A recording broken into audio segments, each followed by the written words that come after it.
dengar tentang virtual taekwondo, jom ikuti saya sehingga penghujung rancangan.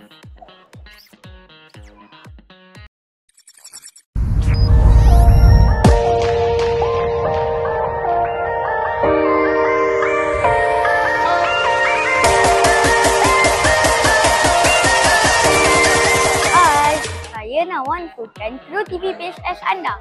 Jom! Untuk edisi kali ini, lebih 30 atlet di bawah kelab bekas tentera telah terpilih untuk menyertai pertandingan Maksa Junior Championship 2025.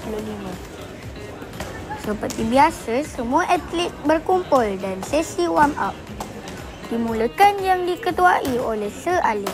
LBT menghantar 25 atlet untuk pertandingan kali ini. Untuk pengetahuan kalian, buat julung kalinya acara virtual diperkenalkan dalam kejohanan kali ini. Untuk makluman, pertandingan ini julung kali diadakan di Malaysia. Menurut pihak penganjur, taekwondo virtual mula diperkenalkan di Singapura dan mula popular di Asia Tenggara, termasuklah Jepun dan China.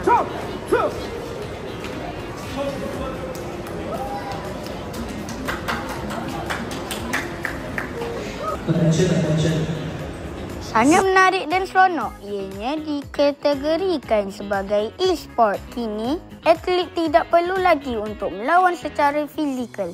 Semuanya adalah secara virtual.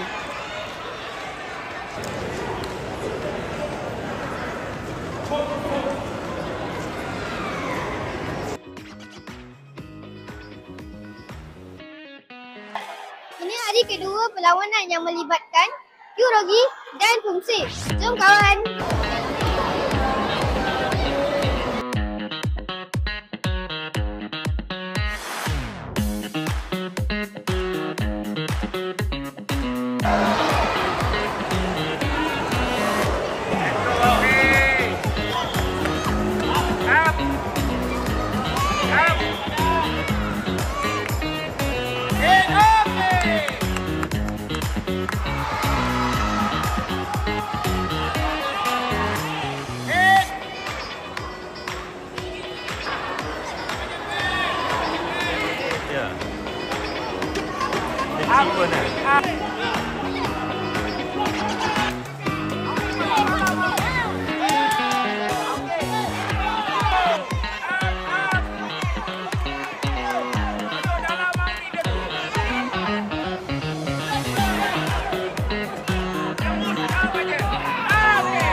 Sekejap lagi, Aisyah akan bertanding. Jom beri sokongan.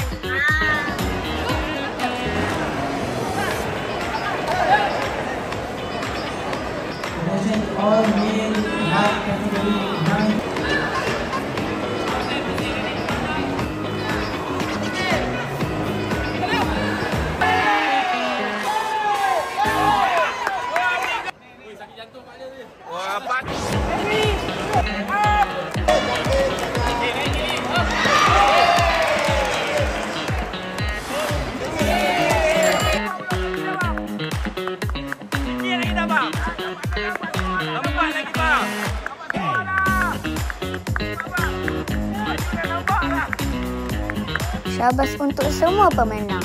Kalian awesome.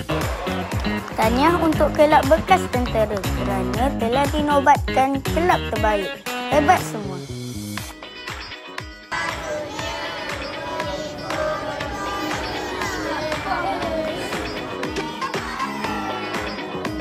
Sekian dahulu untuk episod kali ini. Bye.